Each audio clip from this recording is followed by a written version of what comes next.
looks like it's going down. It's going down for the count. You ever watch a fight? Yeah. They go down for the count. President Trump has his sights set on another country in the United States' backyard, Cuba. I don't know if they're going to hold out. It's one of the U.S.'s closest neighbors and one of Venezuela's closest allies. American presidents have long criticized the Cuban government, but now some say the Trump administration is emboldened to go further than before. Cuba is a failing nation. I think Cuba will not be able to survive. From the BBC, I'm Asma Khalid in Washington, D.C.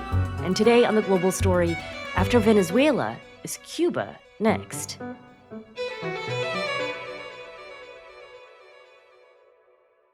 I'm Will Grant. I'm the BBC correspondent in Mexico for Mexico, Central America and the Caribbean. Well, I know you've lived in Cuba. You've spent a lot of time reporting from there. From your vantage point, what is the crux of the problem that the Trump administration has with Cuba? At the heart of the Trump administration's issue with Cuba is really the heart of Washington's ongoing issue with Cuba. Basically, they don't like a communist-run government 90 miles off the coast of Florida. They've never liked a communist-run government 90 miles off the coast of Florida. They've tried to remove a communist-run government 90 miles off the coast of Florida many, many times in different guises through CIA-planned attempts on Fidel Castro's life, the late leader of the Cuban Revolution.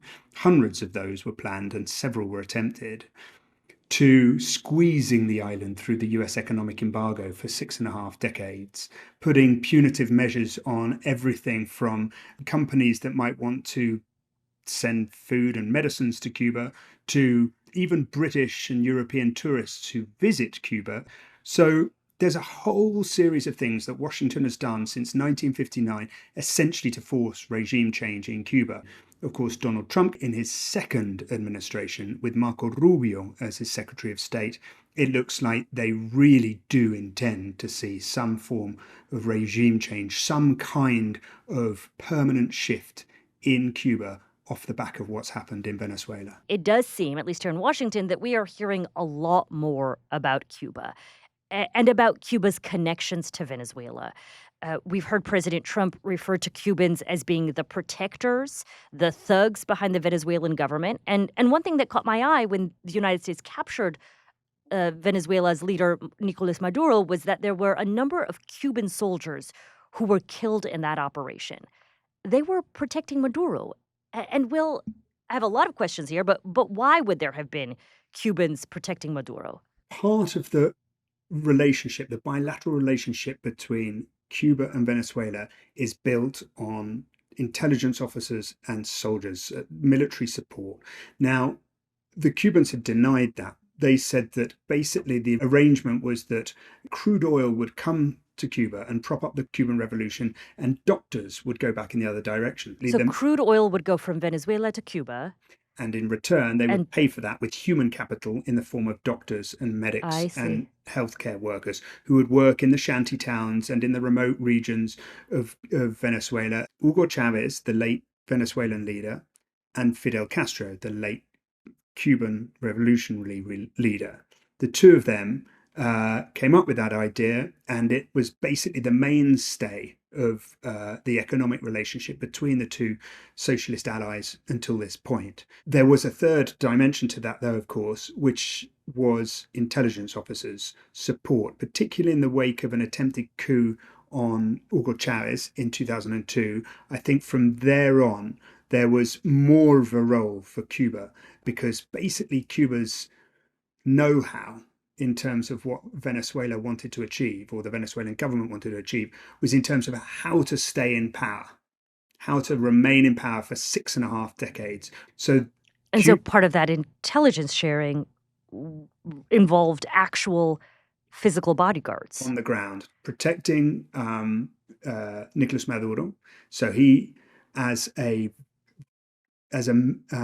disciple of Fidel Castro, so the Castro brothers, was very much part of the same equation that Fidel Castro and Hugo Chavez created. So he had Cubans around them. It was rumored that he actually trusted Cubans more than his own countrymen. as somebody who himself was trained in Cuba, he bought into the Cuban vision of a socialist nation. The other things they did was advise on crushing dissent, quite frankly. There's reports from people who were held in detention, dissidents and journalists, that when they were held in a very notorious detention center in the center of Caracas called El Helicoide, that they were interrogated by people with Cuban accents.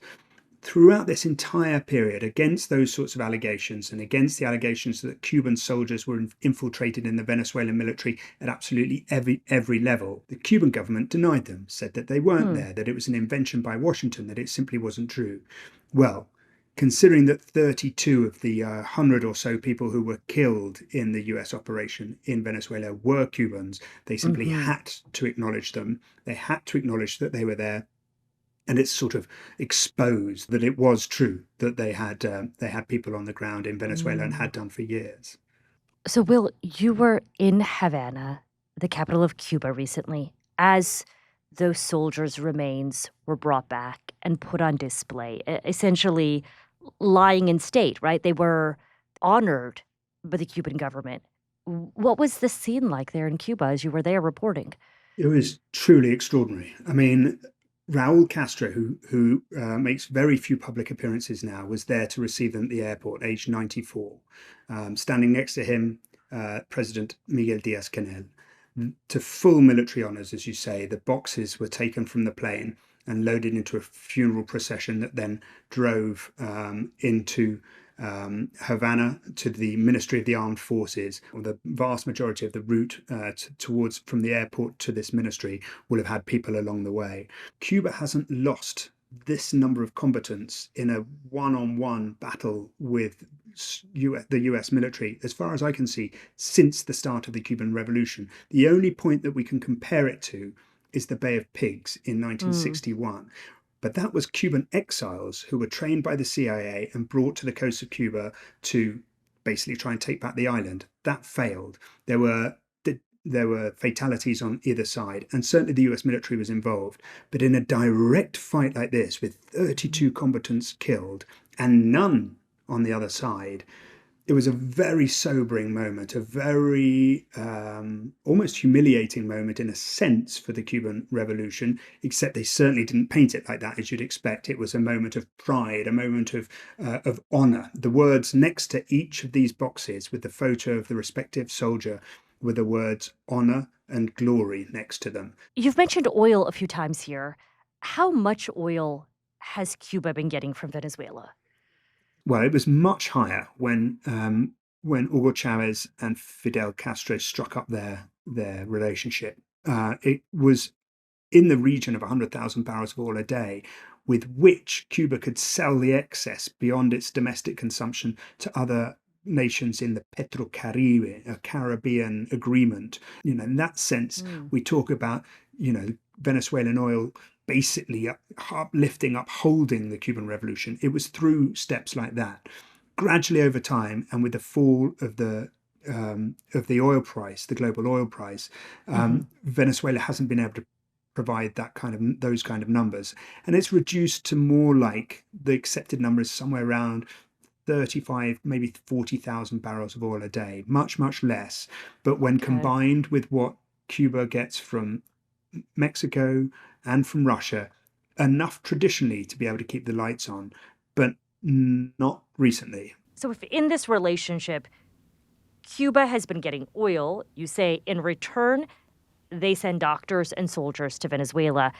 How many doctors and soldiers are you speaking of? I mean, thousands, tens of thousands. We don't, or at least I don't currently know how big it is. We just know that it has been in the past to the tune of thousands, many thousands. And the benefit is that those doctors would be paid much better than they would be paid in Cuba.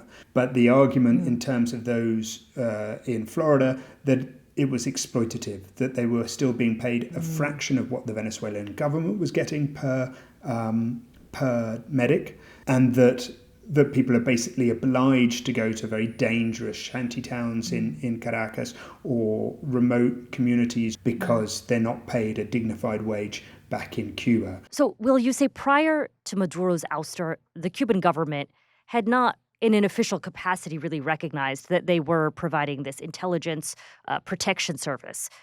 Now, at this moment, what's happened to the rest of the Cuban security intelligence operation in Venezuela? Well, we don't know exactly in terms of numbers, but here's an anecdote that tells us quite a lot about where we are now.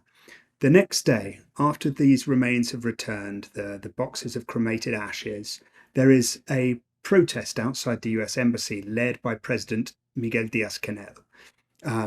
He makes a fiery speech, and then a whole slew of people walk past the US Embassy waving Venezuelan and Cuban flags and chanting about solidarity and cooperation to the death and so on.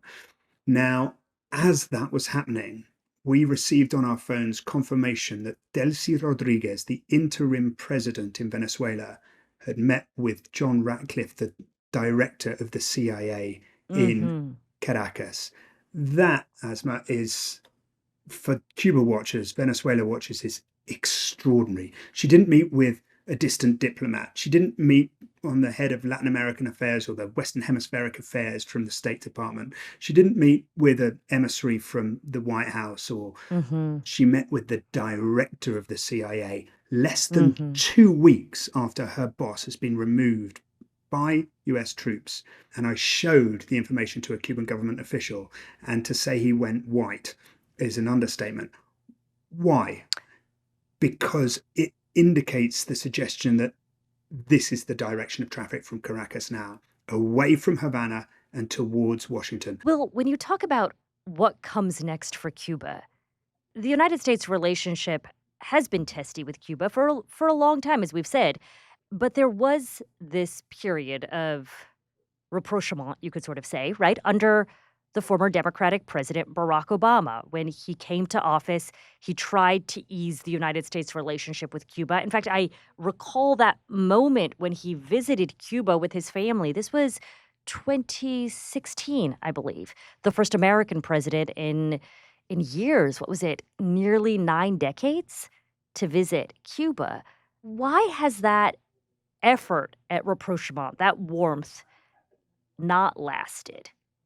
It was just a little blip, it seems, in American history.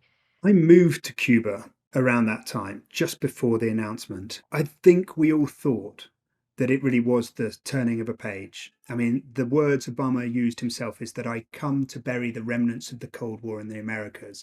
And the tears down the cheeks of people watching, that will never leave me. Watching that speech, watching the reaction of people, friends, So people in family. Cuba felt really hopeful at that moment. Extremely hopeful. Young people felt that there might be a future for them on the island, that they might be able to open businesses, they might be able to do artistic projects, they might be able to come and go more freely, that there would be university exchange programs, that there would just be a modern, grown-up relationship between these two old enemies. And of course, we never got a chance to find out what else might have come, because Donald Trump won the 2016 election, and the whole thing fell like a house of cards, because he was so thankful to the Cuban Americans, I think, for handing him Florida, that I think it was his quid pro quo, was to undo everything they didn't like in Cuba. He is a Florida man to all intents and purposes, and he's listening very closely to Marco Rubio. You mentioned Marco Rubio, and I want to follow up on that, because here in Washington, there's been a lot of interest and curiosity in the Secretary of State and how perhaps his personal identity, his politics might be factoring into this all. Marco Rubio, who we all know, his family moved to the U.S. from Cuba, and his political identity as the son of Cuban immigrants has been central to his politics over the years. How much of an impact do you see Rubio having on what happens next in Cuba? I think he's absolutely key. I think he's essentially the architect of it. And it's clear that, as you say, this ties in to an existing political DNA for Marco Rubio. And I think that he sees himself as being able to effect change, an end of the Cuban Revolution, and to create the conditions of, as it were, inverted commas, a free Cuba, the one that they always talk about in Miami, that vision of a free Cuba, i.e., one without state-run socialism. And he would do almost anything, and certainly stay loyal to Donald Trump for the next 3 years, I think, if this is the means to make that a reality. He has seen the roadmap to making the change in Havana possible through the removal of Nicolas Maduro, because that is how you turn off the tap of crude to Havana, and then you create the conditions by which the Cuban Revolution topples on its own. A big gamble, in a sense, because, as we've said, the one thing that the Cuban Revolution knows how to do is dig in its heels. It has dealt with decades of an economic embargo. It has brought the world to the brink of nuclear war in 1962 over its principles under Fidel Castro, and a refusal to back down in the face of the ideological opposite 90 miles away. I wouldn't expect to hear any public declarations of anything other than double down, hold fast, push back, hasta la victoria siempre. Now, if the reality behind the scenes is different and there's conversations, we don't yet know, but it will be extremely difficult to stay the course without being propped up by Venezuelan oil. This isn't happening in the context of a Cuba that was otherwise healthy and doing well and had the tourist numbers that you saw under Obama. The tourism has dropped off a cliff since that high point of the Obama era thaw. There's rolling blackouts, the length and breadth of the island. There are parts of Havana, when I was there just now, that were more often without power than with. That's food rotting in fridges. That's no fans or air conditioning to keep the mosquitoes at bay. There's an outbreak of chikungunya and dengue fever that is affecting people. So the island's in a really difficult place. Take away the Venezuelan oil on top of that, and then that's what Donald Trump is referring to, I suppose, when he says it's ready to fall.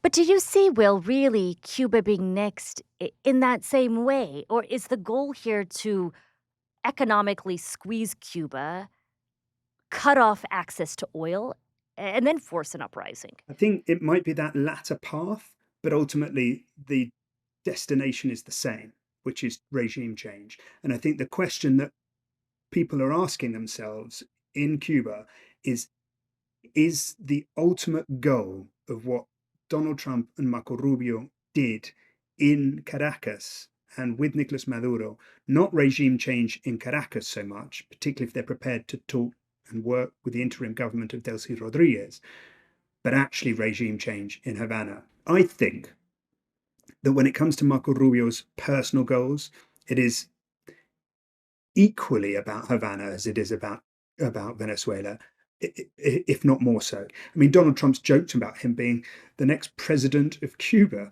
So, Will, let me take you back to some of the words from President Trump that we began our conversation with.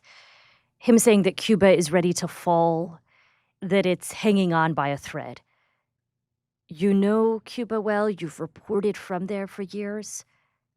On this last reporting trip that you took just this month, did you get a sense that that's accurate? Does the Cuban government really appear like it's hanging on by a thread? Definitely looks like it's in the face of an existential threat right now. And I think that they appreciate that. They know that this is about as serious as it gets in the 21st century, to lose the support of Venezuela, which we don't have completely confirmed yet. It never looks like it's about to fall, in the sense that it is so ingrained into society. I was standing there on the front row as all of these military men and young cadets and military officials and state employees come trooping past the boxes of the remains of the 32 who were killed on Venezuelan soil. And I just got a sense of, like, this thing is so riven into the DNA of Cuba that it would be extremely difficult for Washington to achieve. I mean, it hasn't done in 6.5 decades. What would make this moment any different? But this moment is different after what happened on the 3rd of January. This moment is unprecedented, I think, actually, certainly in the 21st century for Cuba. And I think it's possible that there could be military force used in Cuba. I would have said not. I would say it's not part of the equation. But I think the one thing that we can take from the past few weeks is that nothing is off the table when it comes to Donald Trump and his current set of goals. Will, I do want to hear from you because you have been on the ground reporting in Cuba about what people are feeling. I mean, it strikes me that Cuba occupies such a unique place in US foreign policy mythology, right? You refer to it as being 90 miles off the coast of Florida. I too have been to Key West, where there's that little sign marker pointing you in the direction of Cuba. It is so close, and yet in the minds of so many of us, it is so, so distant and so far away. And so I really want to hear what you heard from people. First and foremost, it's the only topic of conversation. It's all people are talking about. They're obsessed by it. Now, how could they not be? I mean, politics is thrust down your throat from a very young age in Cuba. And so you grow up as a sort of politically conscious being all the way through your life, even if you later on go on to reject it. People are talking about it because even if they don't want the Cuban Revolution anymore, even if they felt Maduro was an autocrat and, riding roughshod on people's human rights, even if they want change, they are frightened about what that change might be. It's like a toxic relationship. It's like the kind of boyfriend that somebody should leave, but they don't know what life would look like without it, or that kind of a thing. It's this paternalistic thing that Cubans have had their whole lives. So even if things are bad, then it still has this slight safety net of free healthcare, of schooling, of every month subsidized food. But each of those things have been sort of picked away at. There isn't this sort of blanket support for the revolution that once it enjoyed. I've heard people say this: look, we don't know what's coming, but whatever it is, it's got to be better than this, because constant blackouts, the constant lack of food, the prices compared to the wages, it's beginning to turn. I honestly do not know what the future holds in terms of the government's ability to hold on. They will try, that much I'm sure of. Raul Castro's 94. He's an old man. When he is no longer in any way part of the equation of what happens in Cuba, perhaps there'll be an opening or an opportunity for change there. But then that throws it back to what will be acceptable to Washington. As far as I can see, Marco Rubio's red line is nothing less than complete regime change. It's not like they would work with a watered down version of the revolution. They want no revolution in Cuba. Well, on that note, Will, I just want to say thank you for bringing your reporting, your expertise to the show. We always appreciate it. Real pleasure. I love speaking to you guys.